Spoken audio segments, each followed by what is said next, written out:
নতুন বছর যখন এসেছে আবার সবার ঘরে ঘরে বা সবাই মিলে একটা পিকনিক করার মজাই থাকে অন্যরকম, তাই না? নতুন বছরকে সবাই নানান ভাবে স্বাগতম জানায়। সবাই মিলে আনন্দ না করলে আনন্দটা কেন জানি ইনকমপ্লিটই থেকে যায়।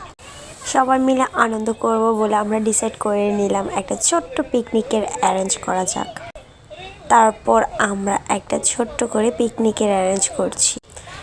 পিকনিকের জন্য আমরা টাকা উঠায় নিচ্ছিলাম সবাই মিলে, আর সব টাকাগুলো সবাই আমাকে দিয়েছিল। সম্পূর্ণ দায়িত্বটা আমাকে দেওয়া হয়েছিল। বাসার ছোটরা বড়রা সবাই মিলে আমরা পিকনিক করি। তারপর টাকা ওঠানোর পরে আমি চলে যাই কয়েকজনকে নিয়ে বাজারে যাওয়ার পর থেকে আমরা সব রকমের বাজার করে নিয়ে আসি। আমরা ফার্স্ট লিস্ট করে নিয়েছিলাম কি কি দরকার, তো লিস্ট অনুযায়ী আমরা সব কিছু নিয়ে এসেছি। নতুন আলু কিনে নিয়ে আসলাম। এখন কিন্তু দাম খুব কমে যাচ্ছে বাজারগুলোর। আলুর কেজি হচ্ছে 60-70 টাকা, ওই সময় নিয়েছিলাম আমি 70 টাকা করে, এখন আস্তে আস্তে কমে আসছে।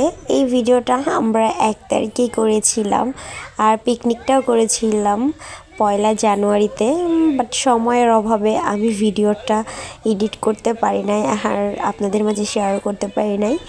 আমরা বেশি জন মিলে করতেছিলাম না, হয়তো 15 জন হবে এরকম। তারপর আমাদের সব মশলা সব কিছু বাজার আমরা ঢেলে ঢেলে দেখতেছিলাম আসলে লিস্ট অনুযায়ী সব কিছু কিনেছি কিনা, আবার সব কিছু হবে কিনা, না হলে আবার কিনতে হবে।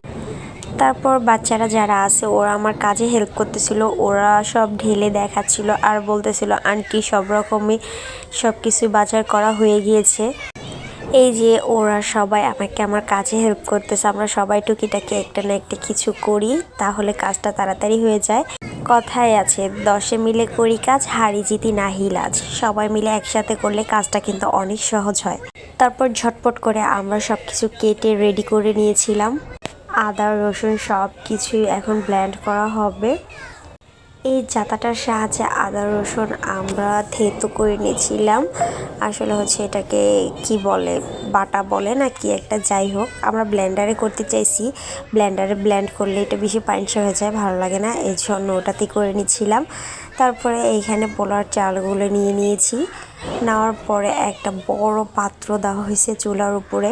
আমরা বাহিরে চুলা বানিয়ে তারপর করতে চেয়েছিলাম, বাট এত বেশি মানুষ না যেহেতু, তাহলে ভাবলাম যে আমাদের বাসার চুলাতেই হয়ে যাবে।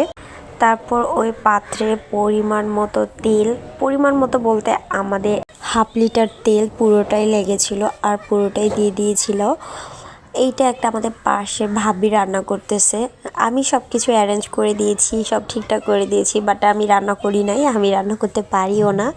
ওইদিকে ভাবি সব কিছু বসায় দিচ্ছে, রান্না করতেছে। এই পাশটায় বাচ্চারা এগুলো সাজাচ্ছিল বেলুন দিয়ে। ওরা বলতেছিল আন্টি একটু ঘরটাকে একটু সাজিয়ে নেই, তো ওরা ওদেরকে আনন্দ দেওয়ার জন্য আমি আর না করি নাই, তারা তাদের মতো করে সাজিয়ে নিচ্ছে। এইদিকে এসে আমরা সবাই মিলে একটু আতশবাজি ফুটাচ্ছিলাম বাচ্চাদের সাথে, সবার সাথে একটু মজা করার জন্য। আসলে কি একটা কথা বলে রাখি, আনন্দ করতে চাইলে সবভাবেই করা যায়। এই যে আমরা আতশবাজি ফোটাচ্ছিলাম, এটা কিন্তু নিচেই ফোটানো হচ্ছিল, উপরে না। উপরের আতশবাজিগুলো ফুটাইলে কি হয়, অনেকের অনেক ধরনের সমস্যা হয় আর অনেক সাউন্ড হয়। তারপরে অনেক পশু পাখি আছে, তাদের ক্ষয়ক্ষতি হয়, অনেকে মারাও যায়। তাই এত বিশৃঙ্খলা না করে এই ছোট্ট একটা কাজ করেও কিন্তু আমরা অনেক আনন্দ করতে পারি। তো ওই পাশে আমরা সবাই অনেক মজা করলাম। তারপর এই পাশে এসে দেখি ভাবির অর্ধেকটা রান্না প্রায় শেষ, মাংসগুলো সব দিয়ে দিচ্ছিল কষানোর জন্য।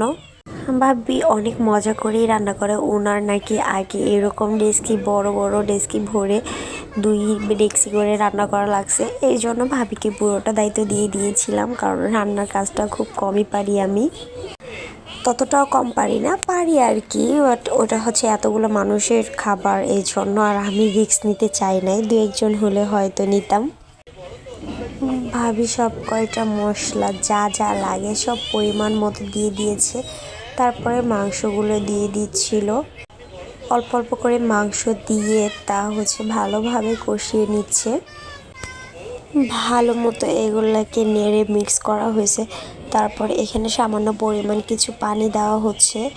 যেটা তার একটু কষায় নেবে, নিয়ে বেশি করে পানি দিয়ে এটাকে মাংসটা সিদ্ধ হওয়া পর্যন্ত রেখে দিতে হবে চুলায়। মাংস সিদ্ধ হওয়ার জন্য পরিমাণ মতো পানি দিয়ে দিয়েছে, তার মধ্যেই মাংসটা সুন্দরভাবে সিদ্ধ হয়ে যাবে। এরপর পোলাও চাল দিয়ে ভাবি অনেক সুন্দর করে রেডি করে ফেলেছে। আমরা ওই পাশে সব কিছু সাজাতে সাজাতে এসে দেখি ভাবি সব কিছু করার রেডি। খাবারটা কিন্তু অনেক মজা হয়েছিল আর অনেক ইয়ামি হয়েছিল। আমি করলে হয়তো এতটাও মজা হইতো না, ভাবি অনেক মজা করে রান্না করেছে। এই তো আমাদের পিকনিকের জন্য আমাদের বিরিয়ানি রান্না করা রেডি। এখন সবাই মিলে একসাথে বসে খাবো। পিকনিকের মজাটাই এটা, যেহেতু সবাই মিলে একসাথে বসে গল্প করতে করতে খাওয়া হয়। সবাই মিলে খাওয়ার টাইমটাই অনেক বেশি মজা করতে পারি। তো অফ ক্যামেরা আমরাও খেয়ে নিই। আর আপনাদের কেমন লাগলো ভিডিওটা কমেন্ট করে ফেলুন। টাটা, আল্লাহ হাফেজ।